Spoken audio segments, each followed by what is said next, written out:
किसी ज़माने में एक चोर था। वो बड़ा ही चतुर था। लोगों का कहना था कि वो आदमी की आंखों से काजल तक उड़ा सकता है। एक दिन उस चोर ने सोचा कि जब तक वो राजधानी में नहीं जाएगा और अपना करतब नहीं दिखाएगा, तब तक चोरों के बीच उसकी धाक नहीं जमेगी। ये सोचकर वो राजधानी की ओर रवाना हुआ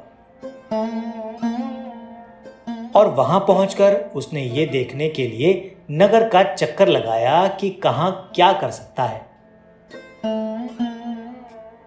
उसने तय किया कि राजा के महल से अपना काम शुरू करेगा। राजा ने रात दिन महल की रखवाली के लिए बहुत सारे सिपाही तैनात कर रखे थे। बिना पकड़े गए परिंदा भी महल में नहीं घुस सकता था। महल में एक बहुत बड़ी घड़ी लगी थी जो दिन रात का समय बताने के लिए घंटे बजाती थी। चोर ने लोहे की कुछ कीलें इकट्ठी की और जब रात को घड़ी ने 12 बजाए तो घंटे की हर आवाज के साथ वो महल की दीवार में एक एक कील ठोकता गया। इस तरह बिना शोर किए उसने दीवार में 12 कीलें लगा दी। फिर उन्हें पकड़कर वो ऊपर चढ़ गया और महल में दाखिल हो गया। इसके बाद वो खजाने में गया और वहां से बहुत से हीरे चुरा लिए। अगले दिन जब चोरी का पता चला तो मंत्रियों ने राजा को इसकी खबर दी। राजा बड़ा हैरान हुआ। उसने मंत्रियों को आज्ञा दी कि शहर की सड़कों पर गश्त करने के लिए सिपाहियों की संख्या दुगनी कर दी जाए और अगर रात के समय किसी को भी घूमते हुए पाया जाए तो उसे चोर समझकर गिरफ्तार कर लिया जाए। जिस समय दरबार में यह ऐलान हो रहा था, एक नागरिक के भेष में चोर मौजूद था। उसे सारी योजना की एक बात का पता चल गया। उसे फौरन यह मालूम हो गया कि कौन से 26 सिपाही शहर में गश्त के लिए चुने गए हैं। वो सफाई से घर गया और साधु का भेष धारण करके उन 26 सिपाहियों की बीवियों से जाकर मिला। उनमें से हर एक इस बात के लिए उत्सुक थी कि उसके पति ही चोर को पकड़ें और राजा से इनाम लें। एक एक करके चोर उन सब के पास गया और उनके हाथ देखकर बताया कि वो रात उसके लिए बड़ी शुभ है। उसके पति की पोशाक में चोर घर आएगा, लेकिन देखो, चोर को अपने घर के अंदर मत आने देना, नहीं तो वो तुम्हें पकड़ लेगा। घर के सारे दरवाजे बंद कर लेना और भले ही वो पति की आवाज में बोलता सुनाई दे, उसके ऊपर जलता कोयला फेंकना। इसका नतीजा ये होगा कि चोर पकड़ में आ जाएगा।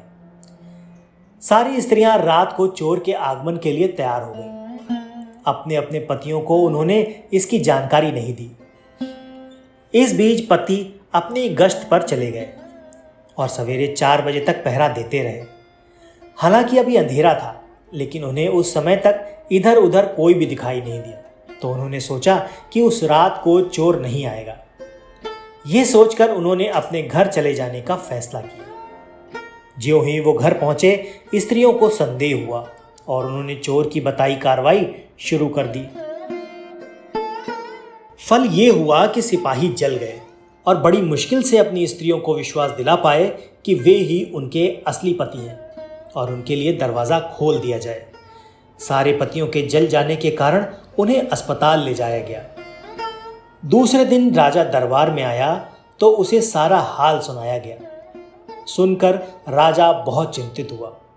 उसने कोतवाल को आदेश दिया कि वो स्वयं जाकर चोर पकड़े। उस रात कोतवाल ने तैयार होकर शहर का पहरा देना शुरू कर दिया। जब वो एक गली में जा रहा था तो चोर ने उसे देखकर कहा, मैं चोर हूं। कोतवाल समझा कि कोई मजाक कर रहा है। उसने कहा, मजाक छोड़ो और अगर तुम चोर हो तो मेरे साथ आओ, मैं तुम्हें काठ में डाल दूंगा। चोर बोला, ठीक है, इससे मेरा क्या बिगड़ेगा। और वो कोतवाल के साथ काठ डालने की जगह पर पहुंच गया। वहां जाकर चोर ने कहा, कोतवाल साहब, इस काठ को आप इस्तेमाल कैसे करते हैं? मेहरबानी करके मुझे भी तो समझा दीजिए। वहां जाकर चोर ने कहा, कोतवाल साहब, इस काठ को आप इस्तेमाल कैसे करते हैं? मेहरबानी करके मुझे भी समझा दीजिए। कोतवाल ने कहा, तुम्हारा क्या भरोसा, मैं तुम्हें बताऊं और तुम भाग जाओ तो? चोर बोला, आपके बिना कहे मैंने अपने को आपके हवाले कर दिया है, मैं भाग क्यों जाऊंगा। कोतवाल उसे यह दिखाने के लिए राजी हो गया कि काठ कैसे डाला जाता है। ज्यों ही उसने अपने हाथ पैर उसमें डाले कि चोर ने झट चाबी घुमाकर काठ का ताला बंद कर दिया और कोतवाल को राम राम करके चल दिया। जाड़े की रात थी।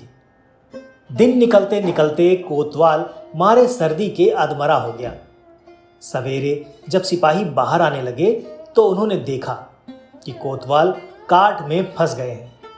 उन्होंने उनको उसमें से निकाला और अस्पताल ले गए। अगले दिन जब दरबार लगा तो राजा को रात का सारा किस्सा सुनाया गया। राजा इतने हैरान हुए कि उसने उस रात चोर की निगरानी स्वयं करने का निश्चय किया। चोर उस समय दरबार में मौजूद था और सारी बातों को सुन रहा था। रात होने पर उसने साधु का भेष बनाया और नगर के सिरे पर एक पेड़ के नीचे धूनी जलाकर बैठ गया। राजा ने गश्त शुरू कर दी और 2 बार साधु के सामने से गुजर गए।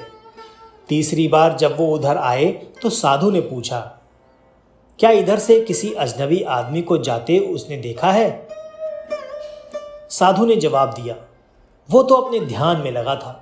अगर उसके पास से कोई निकला भी होता तो उसे पता नहीं होता। यदि आप चाहें तो मेरे पास बैठ जाइए और देखते रहिए कि कोई आता जाता है या नहीं।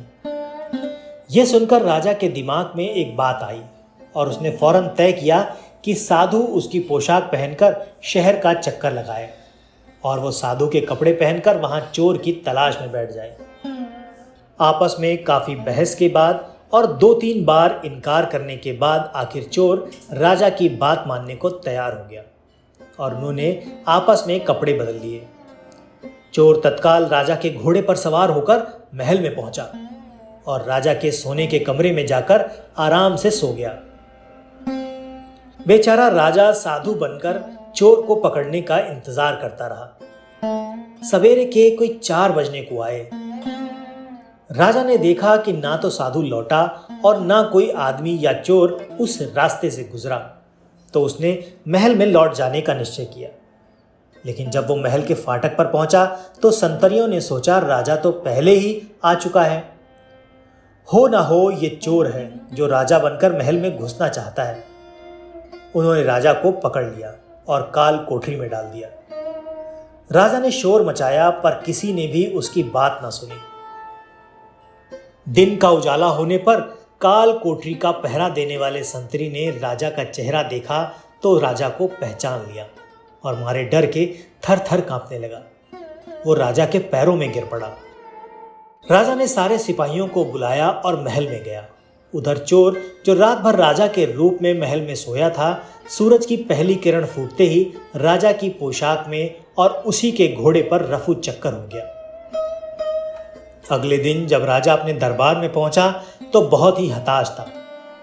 उसने ऐलान करवा दिया कि अगर चोर उसके सामने उपस्थित हो जाएगा तो उसे माफ कर दिया जाएगा और उसके खिलाफ कोई कार्रवाई नहीं की जाएगी, बल्कि उसकी चतुराई के लिए उसे इनाम भी मिलेगा। चोर तो वहां मौजूद था ही, फौरन ही राजा के सामने आ गया और बोला, महाराज मैं ही वो अपराधी हूं। इसके सबूत में उसने राजा के महल से जो कुछ चुराया था वो सब सामने रख दिया, साथ ही राजा की पोशाक और उसका घोड़ा भी। राजा ने उसे गांव इनाम में दे दिए और वादा कराया कि वो आगे से कभी चोरी नहीं करेगा। उस दिन से चोर ने वादा किया और आगे से चोरी करना बंद कर दिया। इसके बाद चोर खूब आनंद के साथ उस गांव में और राजा के राज्य में रहने लगा। तो दोस्तों, ये तो थी आज की लोक कथा। अगर कहानी पसंद आई हो तो वीडियो को लाइक करके चैनल को सब्सक्राइब कर दीजिएगा। आज के वीडियो में फिलहाल इतना ही। मिलते हैं अगले वीडियो में ऐसे ही किसी रोचक कहानी या लोक कथा के साथ। तब तक के लिए आपका धन्यवाद।